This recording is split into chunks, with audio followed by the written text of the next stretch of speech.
अवधूत चिंतन श्री गुरुदेव दत्त श्री स्वामी समर्थ. नमस्कार मंडळी, कसे आहात सर्वजण.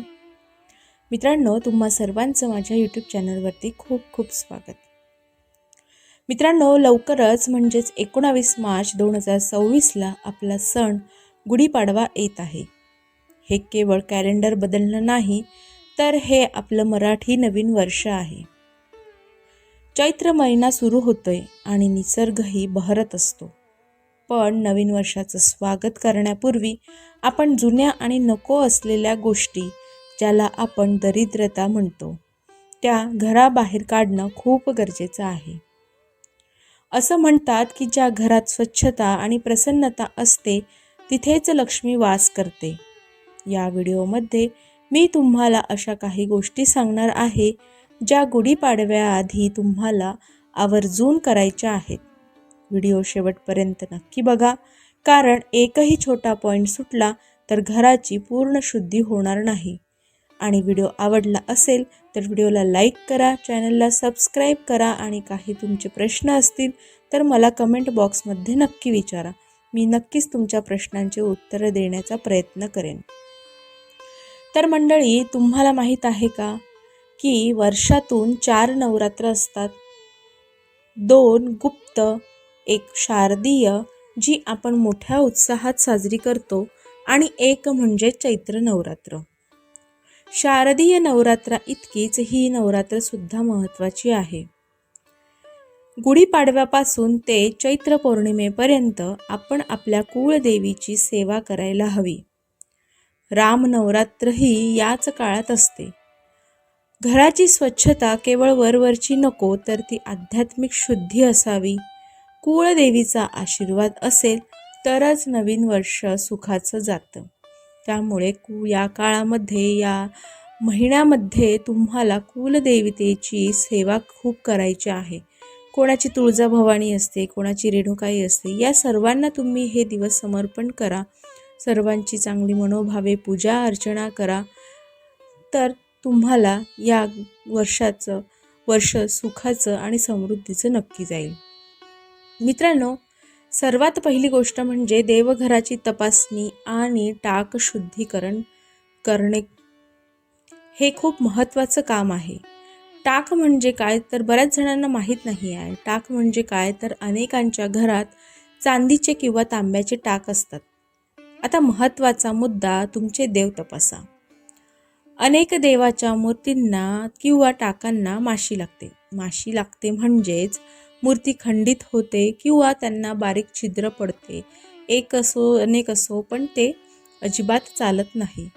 जेव्हा तुम्ही देव धुता तेव्हा जर बुडबुडे येत असतील तर समजावं की देवाची मूर्ती किंवा देवाचा जो टाक आहे तो खराब झाला आहे, त्याला छिद्र पडली आहे किंवा ती मूर्ती ही खंडित झाली आहे. त्यामुळे ते योग्य तपासून घ्या. असे खंडित देव घरात अजिबात ठेवू नका. जवळच्या सेवा केंद्रामध्ये किंवा सोनाराकडे जाऊन ते तपासा. तसेच देवघरात खूप जास्त फोटो किंवा यंत्रांचा पसारा ठेवू नका. ज्या देवाचा चेहरा गंधामुळे पूर्ण झाकला गेला आहे किंवा जे फोटो खराब झाले आहेत ते विसर्जित करा. काय होते, आपण रोज देवपूजा करत असतो. देवपूजा करताना आपण प्रत्येक देवाला अष्टगंध लावत असतो किंवा जे काही गंध वगैरे लावत असतो, तर ते सारखं लावून काही फोटोमधील देवांच्या चेहऱ्यावरती ते उमटते आणि तो फोटो खराब होतो. तर मित्रांनो, हे असे फोटो वगैरे अजिबात देवघरात ठेवू नका. देवघर कसं हे प्रसन्न आणि मोकळं असावं.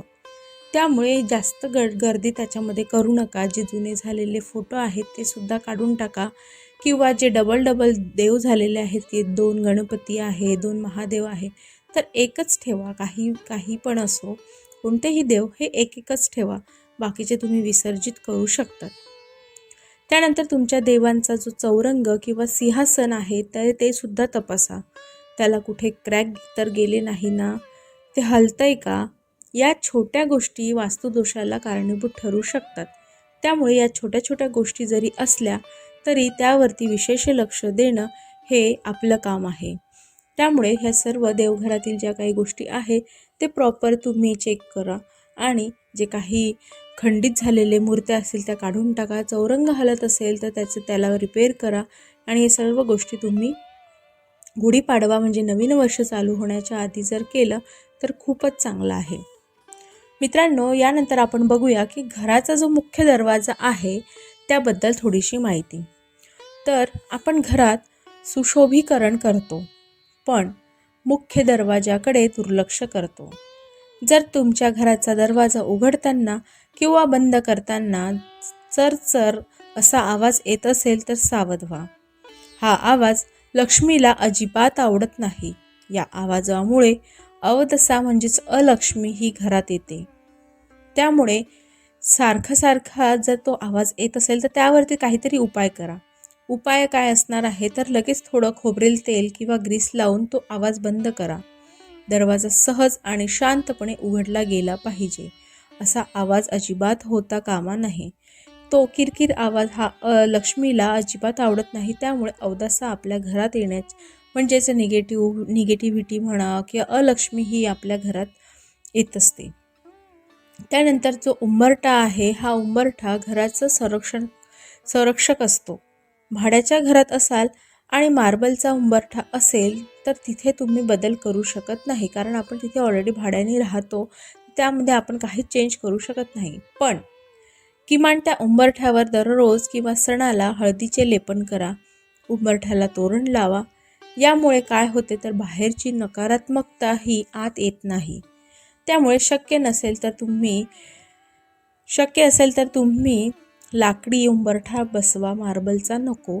पण नसेल शक्य तर तुम्ही जो आहे त्या उंबरठ्याला दररोज किंवा सणासुदीला हळदीचं लेपन करा. तो स्वच्छ करा छान. यामुळे काय होते निगेटिव्हिटी आत येत नाही आणि घरसुद्धा स्वच्छ वाटते. त्यानंतर मित्रांनो, घराची स्वच्छता आणि जुन्या वस्तूंचा त्याग करायचा आहे. तर या कोणकोणत्या गोष्टी आहेत ज्या जुन्या वस्तू आहेत त्यांचा आपल्याला त्याग करायचा आहे आणि कशा प्रकारची घराची स्वच्छता करायची आहे. तर सर्वात प्रथम म्हणजेच जळमट आणि नकारात्मकता. मित्रांनो, कोळ्याची जळमट ज्या घरात असतात तिथे प्रगती थांबते. गुढीपाडव्याआधी घराचा कोपरा स्वच्छ करा. जुनी पांघरणं, बेडशीट धुवून काढा. वातावरण हे खूप प्रसन्न ठेवा आणि आपोआपच हे वातावरण प्रसन्न होते. जेव्हा आपण अशी घराची साफसफाई करतो तेव्हा आपोआपच आपल्या घरातून म्हणा, आपल्या शरीरातून, आपल्या फॅमिलीमधून ही सर्व निगेटिव्हिटी, नकारात्मकता ही बाहेर पडत असते. त्यामुळे आपल्या घरामध्ये खूप प्रसन्न वातावरण वाटते. त्यानंतर स्वयंपाकघरामध्ये अशा बऱ्याच गोष्टी असतात ज्याचा आपण वापर करत नाही, तर त्या गोष्टीसुद्धा या बाहेर काढायच्या आहेत. खराब झालेलं लोणचं, भुंगे, पडलेले किंवा लागलेले पापड किंवा मिरच्या घरात ठेवू नका. जुन्या अन्नाचा असा साठा नकारात्मक ऊर्जा निर्माण करतो. किचन ओटा नेहमी स्वच्छ ठेवा. रात्री झोपताना ओट्यावर कचरा अजिबात ठेवू नका.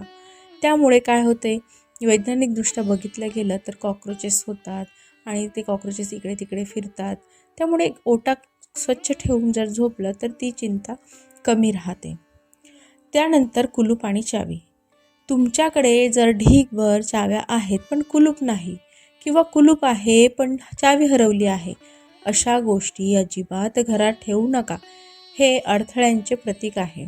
त्यामुळे जे आहे ते सर्व व्यवस्थित बघा. कुलूप आहे, चावी आहे, किती आहे, काय आहे आणि त्यावरून निर्णय घ्या आणि हे घराच्या बाहेर काढा. त्यानंतरची गोष्ट आहे घड्याळ. जर बंद घड्याळ म्हणजेच बंद पडलेली प्रगती. घरात एकही घड्याळ बंद नसावं. सेल संपला असेल तर लगेच बदला किंवा ते घड्याळ दुरुस्त करा. नसेल होत तर घराबाहेर काढून टाका. त्यानंतरची गोष्ट म्हणजे चपला आणि सँडल. तुटलेल्या चपला, टाचा, घासलेले बूट कधीही वापरू नका. चप्पल ही दारिद्र्याचं प्रतीक असते. चपलांचा ढीग दरवाजासमोर लावू नका. त्या व्यवस्थित रॅकमध्ये ठेवा. तुमची वापरलेली चप्पल कोणालाही देऊ नका आणि कोणाचीही तुम्ही घेऊ नका. यामुळे काय होते तर नकारात्मकता पसरते. बरेच जणांना असंही वाटते की या जगामध्ये सर्वच गोष्टी म्हणजे आपण सुद्धा किती किती जुन्या चपला ह्या शिवून वापरलेल्या आहेत. पण ठीक आहे, तसं आपण वापरलं तरी चालेल, पण ते घरात नुसतं पडून आहे, कोणीच त्याचा वापर करत नाही आहे, तर अशा चपला, सँडल तुम्ही घरातून काढून टाका. यामुळे खरंच नकारात्मकता ही कमी होईल. त्यानंतर कपडे. फाटलेले कपडे कधीही घालू नका. जर एखादा आवडता कपडा थोडा फाटला असेल तर तो शिवून घ्या. पण विनाकारण जुन्या न लागणाऱ्या कपड्यांचे गाठोडे घरात साठवू नका. ते स्वच्छ धुवून इस्त्री करून गरजूंना तुम्ही देऊन टाका. हे असे साचलेले कपडे वगैरे घरात जमा करून जे आपण खूप खूप दिवस घालत सुद्धा नाही, हे असले कपडे घरात अजिबात ठेवू नका. त्यानंतर आपल्या देवांसाठी नवीन खरेदी करा, काही तोरणं तयार करा, तोरणं खरेदी करा. तर कोणकोणती गोष्टी तुम्हाला खरेदी करायच्या आहेत, तर सर्वात प्रथम म्हणजे देवाची वस्त्रे. गुढीपाडव्याला आपण स्वतःला नवीन कपडे घेतो, पण देवाला विसरतो. या पाडव्याला देवाला नवीन वस्त्र म्हणजेच लाल किंवा पिवळं आवर्जून घ्या. देवघरातील कापड बदला.